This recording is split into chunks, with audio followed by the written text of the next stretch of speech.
Estábamos hablando de la declaración de fe que propone, basado todo justamente en documentos del Concilio Vaticano II y sobre todo del Catecismo de la Iglesia Católica. Y está hablando del orden sacramental. Entonces decía, lo último que hemos quedado, es que la tarea del magisterio de la Iglesia es proteger al pueblo de las desviaciones y de los errores, y garantizarle la posibilidad de profesar sin error la fe auténtica. Es decir, es el custodio no solo del depósito de la fe, sino del pueblo, de los creyentes. Custodiarlos para que no desvíen. Y esto, dice, es especialmente cierto con respecto a los 7 sacramentos. La Eucaristía es fuente y cumbre de toda la vida cristiana. Eso lo dice varias veces el Concilio Vaticano II en distintos documentos. Un principal Lumen Gentium. Bueno, el sacrificio eucarístico en el que Cristo nos implica en su sacrificio de la cruz apunta a la unión más íntima con Cristo. Por eso, las Sagradas Escrituras con respecto a la recepción de la Sagrada Comunión advierten: el que come del pan y bebe de la copa del Señor indignamente es reo del cuerpo y de la sangre del Señor. En la primera carta a los Corintios, San Pablo, capítulo 11, versículo 27. Quien tiene conciencia de estar en pecado grave debe recibir el sacramento de la reconciliación antes de acercarse a comulgar, es decir, confesarse, ¿no? De la lógica interna del sacramento se desprende que los fieles divorciados por lo civil, cuyo matrimonio sacramental existe ante Dios, o los otros cristianos que no están en plena comunión con la fe católica, como todos aquellos que no están propiamente dispuestos, no reciben la Sagrada Eucaristía de manera fructífera, porque no les trae la salvación. Señalar esto corresponde a las obras espirituales de misericordia. Es decir, justamente se habla tanto de la misericordia, pero si yo dejo que una persona se condene o se haga un daño moral, un daño espiritual y serio, ¿qué misericordia es esta? La misericordia es decirle: mira, no lo hagas, ponte bien con el Señor, y bueno, corrige o lo que puedas hacer, pero Dios te va a indicar el camino, pero así no, porque estás cometiendo un sacrilegio y agregando una culpa más, en definitiva. Sigue diciendo: la confesión de los pecados en la confesión, por lo menos una vez al año, pertenece a los mandamientos de la Iglesia. Pensemos que la Iglesia está pidiendo lo mínimo del mínimo. No, es una vez al año es insuficiente siempre. Todos nosotros somos muy pecadores. Dice la Escritura que el justo, que sería el santo, peca 7 veces al día. Imaginemos todos nosotros entonces. Bueno, sigo con lo que dice el cardenal Müller. Dice: cuando los creyentes ya no confiesan sus pecados ni reciben la absolución, entonces la redención cae en el vacío, ya que ante todo Jesucristo se hizo hombre para redimirnos de nuestros pecados. Fijémonos con cuánta tacto escribe dentro de todo el cardenal, porque está diciendo en realidad, si no se confiesa, está en estado de pecado, no hay salvación ahí, directamente. No, estamos como rechazando al Salvador. Y dice luego: el poder del perdón que el Señor resucitado ha conferido a los apóstoles y a sus sucesores en el ministerio de los obispos y sacerdotes se aplica también a los pecados graves y veniales que cometemos después del bautismo. ¿Por qué lo dice esto? Porque en el bautismo se cancelan todos los pecados, no solo el pecado original, sino los actuales. Lo que pasa es que en el bautismo de los niños apenas nacidos no hay pecado actual, pero sí hay pecado original. Pero si una persona ya grande se bautiza, le es cancelado todos los pecados. Pero ¿qué pasa? Que después sigue viviendo y seguirá pecando. Entonces, ahí hay que ir a confesarse. Por eso dice lo que dice, ¿no? La práctica actual de la confesión deja claro que la conciencia de los fieles no está suficientemente formada. Justamente como lo estamos viendo, ¿no? Si, ¿cuántas veces se dice yo no tengo pecado? Porque no hay noción de pecado, o hay noción de pecado del otro, no del propio, ¿no?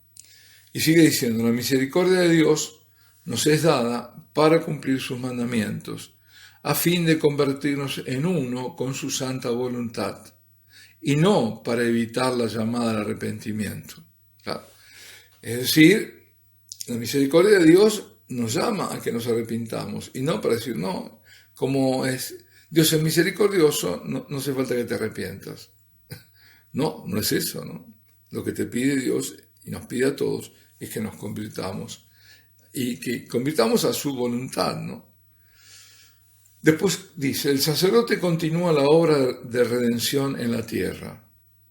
La ordenación sacerdotal le da un poder sagrado que es insustituible, porque a través de él Jesucristo se hace sacramentalmente presente en su acción salvífica. Todo esto con la indicación de los números que están en el catecismo, por ejemplo, esto que acabo de decir está en 1589 y 1592. Sigue diciendo, por lo tanto, los sacerdotes eligen voluntariamente el celibato como signo de vida nueva. Número 1579. Atención que esto lo escribió bastante antes de este sínodo, ¿eh? Es decir, ha sido providencial. Los sacerdotes eligen voluntariamente el celibato como signo de vida nueva. Se trata de la entrega en el servicio de Cristo y de su reino venidero.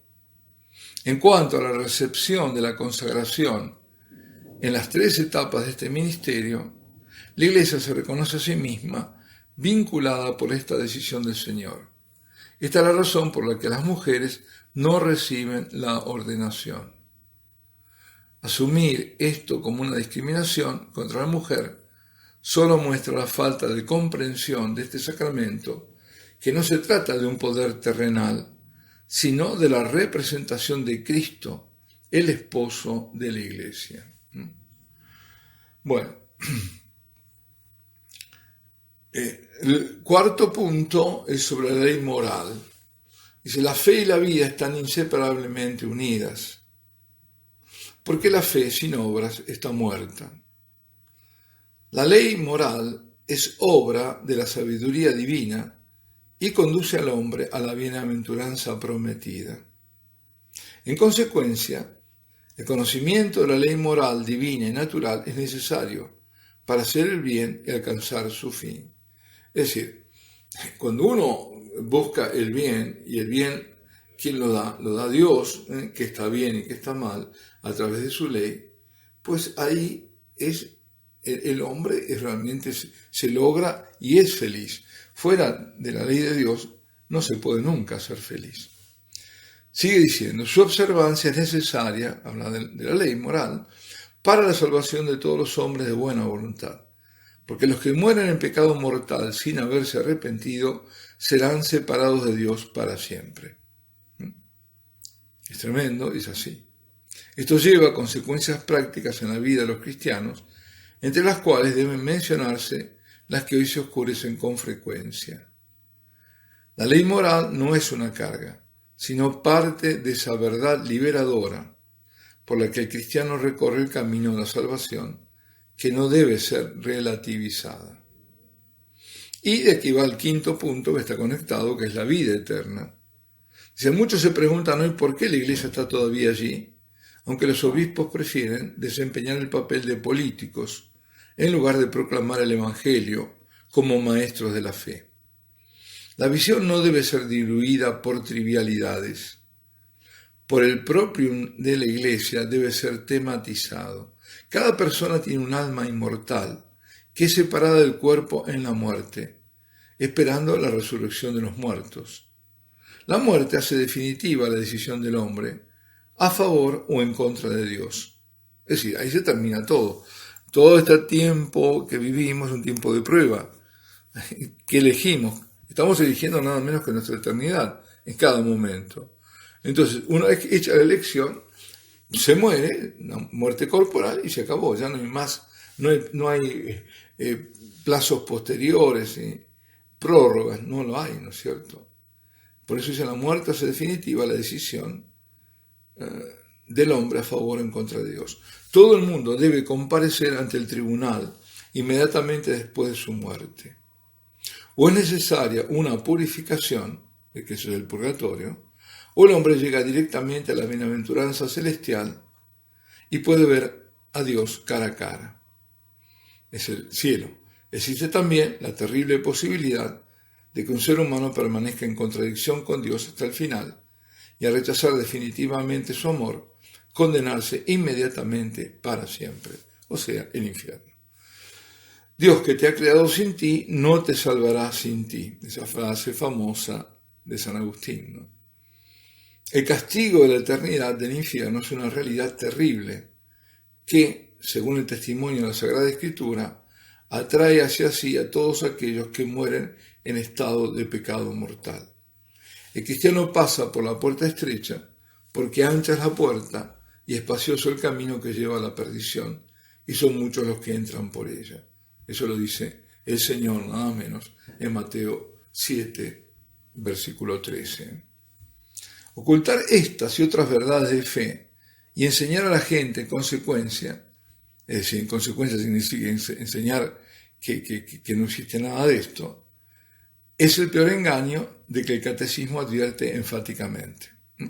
Cuando escuchamos que decir que el diablo es que no hay infierno, que las almas se aniquilan, los malos, que, bueno, tantas barbaridades, que el diablo es un símbolo, pues te vas a enterar.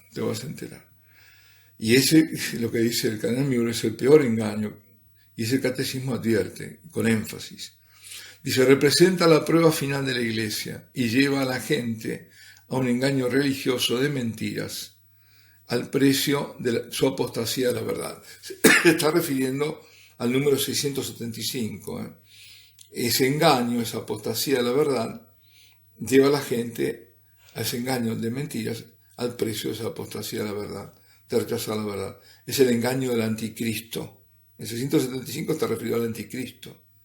Él engañará a los que se pierden por toda clase de injusticia, porque se han cerrado al amor de la verdad, por la cual debían ser salvados. Esto es lo que dice San Pablo en la segunda carta a los tesalonicenses, el capítulo 2, versículo 10, que lo recomiendo volver a leer ese capítulo, el segundo capítulo de la segunda carta a los tesalonicenses. Bueno,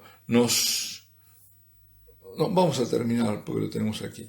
Hace al final una invocación. Dice, como obreros de la viña del Señor, tenemos toda la responsabilidad de recordar estas verdades fundamentales, adhiriéndonos a lo que nosotros mismos hemos recibido. Queremos animar a la gente a caminar por el camino de Jesucristo con decisión para alcanzar la vida eterna, obedeciendo sus mandamientos. Pidamos al Señor que nos haga saber cuán grande es el don de la fe católica, que abre la puerta a la vida eterna.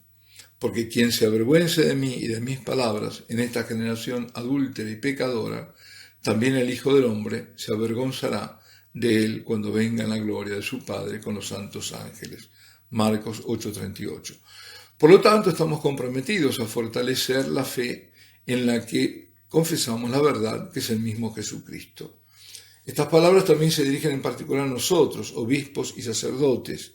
Cuando Pablo, el apóstol de Jesucristo, da esta amonestación a su compañero de armas y sucesor Timoteo.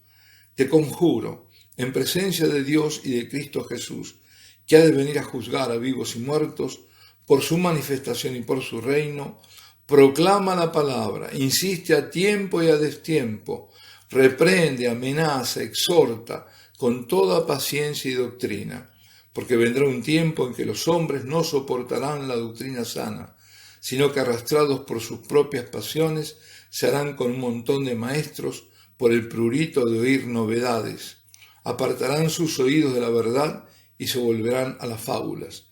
Tú, en cambio, pórtate en todo con prudencia, soporta los sufrimientos, realiza la función de evangelizador, desempeña a la perfección tu ministerio.